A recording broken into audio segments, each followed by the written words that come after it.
Bien, quiero saludar y dar la bienvenida a esta clase a todos los alumnos del Seminario Bíblico de Fe, la materia Libros Proféticos parte A. Y nos aprestamos ya a entrar a estudiar el libro de Amós como una muestra de todos los profetas menores. Y le pido que me acompañe a Amós capítulo 5, versículo 14. Lo que podríamos llamar el texto áureo, el texto que concentra un poco la razón de ser de este libro. Dice así la palabra de Dios. Amós 5:14, buscad lo bueno y no lo malo para que viváis, porque así Jehová Dios de los ejércitos estará con vosotros como decís. Buscad lo bueno. Lo malo generalmente está al alcance de la mano, está al alcance de los ojos, no hace falta buscarlo, viene a nosotros. Entonces buscar lo bueno significa una decisión, una determinación, decido buscar lo bueno. Si ustedes buscan lo bueno, le está diciendo Dios a través del profeta Amós, si ustedes buscan lo bueno, yo voy a estar con ustedes, yo estaré con ustedes. Evidentemente no estaba con ellos en el momento, pero ellos sí decían, Jehová está con nosotros. ¿Por qué? Y porque ellos, dentro de su idolatría, esto es Reino del Norte, en esta idolatría también rendían ciertos cultos a Jehová, como lo hacían cuando estaba el Reino Unido. Y entonces, por brindarle algún tipo de culto a Dios, exterior por cierto, ellos creían que Jehová estaba con ellos. El Señor acá le está diciendo, no estoy, pero si ustedes buscan lo bueno, entonces sí voy a estar con ustedes así como ustedes dicen. Bien, la Biblia nos enseña que estas cosas sucedieron y están escritas para nuestra amonestación, para que no repitamos errores. Así que vamos a orar al Señor para dar comienzo a esta clase y ¿qué le vamos a decir? ¿Qué vamos a pedirle? ¿Qué vamos a agradecerle?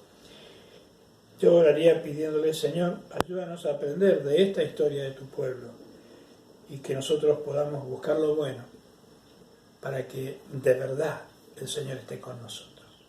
Me acompaña y oramos al Señor. Padre, en el nombre de tu Hijo Jesús, oramos sabiendo que nos oyes y porque sabemos que nos oyes, también sabemos que tenemos las peticiones que te hayamos hecho. Amado Dios, nuestro deseo, nuestra petición, nuestro anhelo es que nosotros podamos aprender de los errores de nuestro pueblo, del pueblo de Dios en el pasado, para poder evitarlos en el presente. No hace falta que caigamos en los mismos errores, no hace falta que repitamos las mismas historias trágicas, Señor. Podemos vivir en victoria, podemos no repetir la historia que nuestros antecesores cometieron. Gracias, Señor. Por eso nos aprestamos a estudiar tu palabra, para lo cual pedimos tu guía, tu frescura y, Señor, la iluminación del Espíritu Santo. Que el mismo Espíritu Santo que estuvo en Amós en esta ocasión esté con nosotros, iluminándonos sobre la verdad revelada. Gracias, en el nombre de Jesús. Amén. Amén. Muy bien. Quiero decirles algo. En el video anterior no alcanzó el tiempo para terminar unos puntitos, pero usted los tiene escritos. Así que, por favor, por ejemplo, la clasificación de profetas mayores y menores, usted lo tiene perfectamente escrito, yo no puedo añadir mucho más que eso. La clasificación cronológica también, profetas de antes del cautiverio, durante el cautiverio y post-cautiverio. Es bueno tenerlos en cuenta, si cuando uno lee sabe en qué momento histórico estos profetas estuvieron actuando, y uno puede ubicarse en el contexto también, si es Reino del Norte, Reino del Sur. Y por último quería decirles que usted en la página 9, que es el punto 11 de la introducción, tiene un excelentísimo diagrama de la comparación de los reyes del Reino del Norte, Reino del Sur y los profetas que actuaron en ese tiempo. Por favor, no deje de observar eso que es muy enriquecedor. Bien, vamos ahora, en nuestra página 12, a tener una introducción al libro de Amós. Amós profetizó alrededor o aproximadamente del año 760, año antes de Cristo. Y si nos ponemos a ver, en algún punto fue contemporáneo de Isaías, porque Isaías tiene su visión y esa revelación de Dios en Isaías capítulo 6, en el año que murió el rey Usías, y Amós profetiza durante el reinado de el rey Usías. No podemos decir que se conocieron, que fueron compañeros de ministerio, pero las fechas coinciden. Su nombre, Amós, significa carga de Dios o portador de carga. Ese nombre es significativo, es significativo porque Jesús nos invita a dejar nuestras cargas, nuestro yugo de hierro que esclaviza, y poner el yugo del servicio, que es liviano, ligero. Entonces somos portadores de carga. De alguna manera nosotros tenemos que parecernos un poco a la vida de Amós. Él era de Tecoa, nació en Tecoa. Esto es reino del sur, esto es reino de Judá. Ahí nos da más o menos la ubicación, y usted tiene un mapita allí donde puede ubicar el lugar de nacimiento de Amós, unos 20 kilómetros al sudeste de Jerusalén, reino del sur. Su oficio era boyero, criador o cuidador de bueyes, pastor de animales, podemos decir así, ¿no? Y cosechadores de higos silvestres. Ahí capítulo 7, versículo 14 da esta información, y es el sicómoro que nos nombra en el Nuevo Testamento. Para los que conocen el Parque Iguazú, especialmente para los de la provincia de Misiones, en el centro del parque hay un árbol semejante a esto, de la misma variedad de esos sicómoros, que tiene frutos todo el año. Hay una curiosidad: por faltar un elemento para que maduren, en nuestros territorios no llega a madurar, pero sí en Oriente, y estos higos eran los que cosechaban. Y el sicómoro tiene una particularidad: tiene ramas desde abajo del tronco, por eso Zaqueo, siendo pequeño de estatura, pudo subirse. Es muy frondoso, una sombra muy refrescante. Todo el árbol en sí tiene cierto aroma agradable y tiene fruto todo el tiempo. Ese árbol sicómoro es una figura de la iglesia. Hasta el más pequeño puede subir, es perfumado, tiene sombra y tiene fruto todo el tiempo. Es una figura de la iglesia. Simplemente es un detalle, un paréntesis que quería comentarlo. Amós es recolector de higos silvestres, de esta planta de higos, que en el Nuevo Testamento se le llama sicómoro. Su ministerio, en el capítulo 7, versículos 14 y 15, él mismo lo describe. Él no era profeta, oficialmente hablando, ni hijo de profeta, pero el amor a Dios que tenía Amós, aun cuando no tenía una preparación, no tenía una capacitación. Él sabía de ganadería, no sabía de profecía, pero ese corazón y ese amor a Dios lo hizo apto para profetizar, aunque no tenía el ministerio específico o la capacitación específica para profetizar, pero sí lo hizo. El lugar de su ministerio fue Israel. Siendo él del reino del sur, su ministerio lo desarrolla en el reino del norte. No es tampoco largos años de ministerio, fue una profecía puntual que dio origen a este libro. Es una situación atípica. Un profeta del sur que no era de la raza de profetas o de los hijos de los profetas, ni la capacitación de profetas, pero sí amaba a Dios, y eso lo hizo apto para este ministerio. Condición sine qua non, amar a Dios para servirle en el ministerio. Bien, entonces lo toma detrás del ganado, y le pone esa carga y pone en él un mensaje. Se traslada a Betel, reino del norte, lugar cercano, fronterizo, dentro del territorio del reino del norte. Ahora yo quiero hacer un paréntesis allí y invitarle a ver en Segunda Crónicas, capítulo 11, Segunda Crónicas, capítulo 11, versículo 14 y 15. Creo que estas citas tal vez no las tenga usted en las notas, pero importante que lo añada. Capítulo 11, 14, versículo 14 y 15. Cuando se divide el reino unificado, que unifica David, bueno, estuvo unificado en el reinado de Saúl, pero luego hubo una fractura allí y David reina 7 años primero sobre Judá y luego se le añade el resto de las tribus, se unifica y David es el encargado de llevar el reino de Israel a su edad de oro, como lo reconoce la historia. Salomón lo conserva a ese nivel, pero muerto Salomón, Roboam, en manos de Roboam, heredero del trono de Salomón, de la familia de David, por torpezas hace que el reino se divida. No viene, es más de libros históricos esto que de nuestra materia, pero usted debe saber esto o puede investigar. Entonces, en ese contexto, el reino dividido, Jeroboam, que era un general disidente de Salomón y tuvo que huir y exiliarse en Egipto, a río revuelto ganancia de pescadores, dicen, cuando ha muerto Salomón y ve que hay conflictividad, él regresa de Egipto y ayuda a esta fractura, a esta rebelión.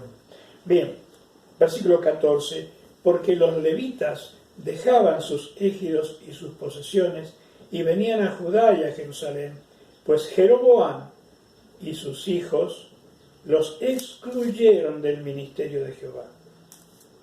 Y él designó sus propios sacerdotes para los lugares altos y para los demonios y para los becerros que él había hecho. ¿Nota cómo cambia el culto? Es el mismo pueblo, una fractura, una división, una rebelión interna, casi llega a una guerra civil, que de hecho tuvieron una historia muy triste mientras convivieron los dos reinos, pero vemos que expulsa a los levitas de la tribu de Leví y él fabrica su propio servicio, es decir, busca sacerdotes que le digan a él lo que él quiere oír. Designó sus propios sacerdotes para los lugares altos y para los demonios. No hay más comentario para hacer sobre esto. Pero también en Primeras Reyes se nos ilustra más ampliamente la historia. Primeras Reyes capítulo 12, versículo 26 en adelante, dice: y dijo Jeroboam en su corazón, un pensamiento, una maquinación, ahora se volverá el reino a la casa de David. Si este pueblo subiere a ofrecer sacrificios en la casa de Jehová en Jerusalén, porque el corazón de este pueblo se volverá a su señor Roboam, rey de Judá, descendiente de David, no olvidemos, y me matarán a mí, y se volverán a Roboam, rey de Judá. Mire todo lo que estaba elucubrando, lo que hace una conciencia culpable, ¿no? Versículo 28, y habiendo tenido consejo, hizo el rey 2 becerros de oro. ¿Se acuerda? Aarón hizo 1. Bueno, ahora vienen por más. 2 becerros de oro. Y dijo al pueblo: bastante habéis subido a Jerusalén. He aquí tus dioses, oh Israel, los cuales te hicieron subir de la tierra de Egipto. Y puso uno en Betel, que es el altar en cuestión sobre el cual va a profetizar Amós, y el otro en Dan, lugares fronterizos con el reino del sur. Y esto fue causa de pecado, porque el pueblo iba a adorar delante de uno hasta Dan. Hizo también cosas sobre los lugares, sobre los lugares altos, e hizo sacerdotes de entre el pueblo que no eran de los hijos de Leví. Hizo sacerdotes, no los hizo Dios. Entonces instituyó Jeroboam fiesta solemne en el mes octavo, a los 15 días del mes, conforme a la fiesta solemne que se celebraba en Judá. No era un anexo o una sucursal del templo de Jerusalén. Era todo lo contrario y superpuso las fechas. Y sacrificó sobre un altar. Así hizo Betel, ofreciendo sacrificios a los becerros que había hecho. Ordenó también en Betel sacerdote para los lugares altos que él había fabricado, y sacrificó pues sobre el altar que él había hecho en Betel. A los 15 días del mes octavo, el mes que él había inventado de su propio corazón, e hizo fiesta a los hijos de Israel, y subió al altar para quemar incienso. Hermanos, clarísimo, no hace falta comentarios, solamente con leer detenidamente esto. En Levítico 23 están todas las advertencias en la ley de Moisés sobre lo que no se debía hacer. Bien, esta es la realidad del reino del norte. Bien, ¿cómo surge? Comenté algo. Roboam, sucesor de Salomón, usted seguro conoce la historia. Vienen los ancianos de Israel, Reino Unido, le dicen a su nuevo rey: queremos amarte, servirte, pero la carga que puso tu padre sobre nosotros es muy pesada. Por favor, aliviananos esta carga y te vamos a amar y te vamos a servir. Él les pide 3 días a los ancianos de Israel y consulta con sus pares, con sus amigos, qué debe hacer. Y la respuesta, no nos viene al caso en esta materia, fue terrible, lapidaria. Sí, mi padre los castigó con azotes, yo los voy a castigar con escorpiones. Un dedo meñique mío va a ser más pesado que el de mi padre. Escuchó a sus pares, no escuchó a la generación adulta. Cualquier semejanza a nuestro tiempo no es mera coincidencia. El divorcio generacional ocasionó la división del reino, y un rey joven y poco sabio, no como su papá, que fue sabio cuando joven. Bien, entonces, y el reino del sur queda, a ver, ese reino del norte cuando se divide, usted habrá escuchado que hay tribus perdidas de Israel, que no se sabe su identidad, que perdió su identidad. Bueno, la división del reino se llevó consigo solamente 10 de las 12 tribus de Israel, y deja al reino con capital en Jerusalén solamente con 2 tribus, Judá y Benjamín. Esta es la historia. El reino del norte sobrevive hasta caer, que es lo que está profetizando Amós, 250 años. El reino del sur, Judá, sobrevive hasta casi unos 400 años. 19 reyes en el reino del norte de 9 familias distintas, dinastías distintas. 19 reyes y una reina en el reino del sur de la única familia de David. No cambió nunca la dinastía. Bien, dentro del paréntesis que estoy observando quiero decir algo más. El imperio asirio, que es el que destruye finalmente a Samaria y todo el reino del norte, tenía como una política que a los pueblos que conquistaba los separaba, los atomizaba para hacerle perder su identidad. Cuando el reino del norte, Israel, cae bajo el poder de los ejércitos asirios, a los que sobreviven los reparte, los dispersa para que pierdan su identidad. Y justamente en Samaria, y de ahí viene el porqué para los judíos el samaritano era una mala palabra, trae gente pagana y se genera una mistura. Bien, la política que usaba Babilonia con Nabucodonosor y sus sucesores era distinta. Conquistaba con toda la crueldad posible los pueblos, pero luego trataba de aprovechar los conocimientos y la sabiduría de ese pueblo para usarlos para su beneficio. Por eso Judá, cuando fue deportado a Babilonia, no sufrió la dispersión, sino que se mantuvo compacta. Bien, un poquito más acerca de conocimiento de Amós.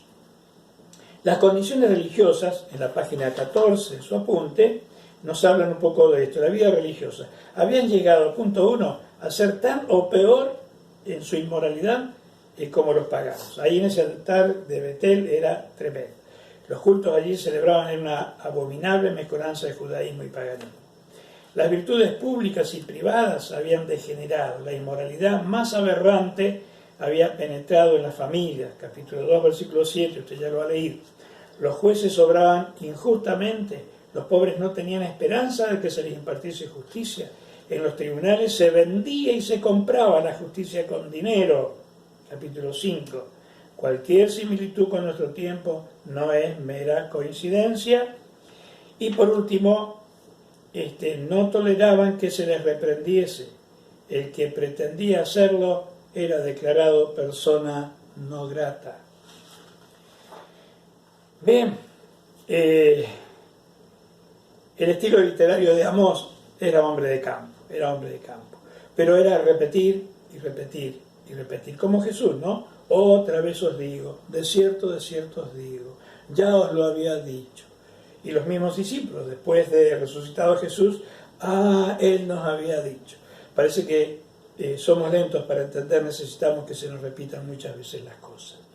Y fíjense que en la página 15, cuando se nos habla de las figuras que Él usó durante la profecía, el carro lleno de gavillas, zarandear el grano, huir de animales feroces, arar con vacas, el lazo para las aves, las langostas, el canastillo de frutos, son todas figuras propias de la vida de campo, de lo que Él sabía.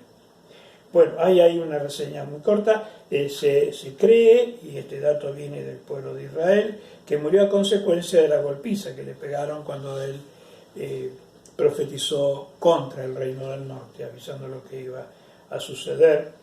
Alcanzó a escribir el libro y nos cuenta el pueblo de Israel que murió a consecuencia de aquellos golpes. Muy bien, como introducción a este profeta, cerramos aquí este video y continuamos luego con los detalles más claros sobre el libro en sí mismo. Dios les bendiga.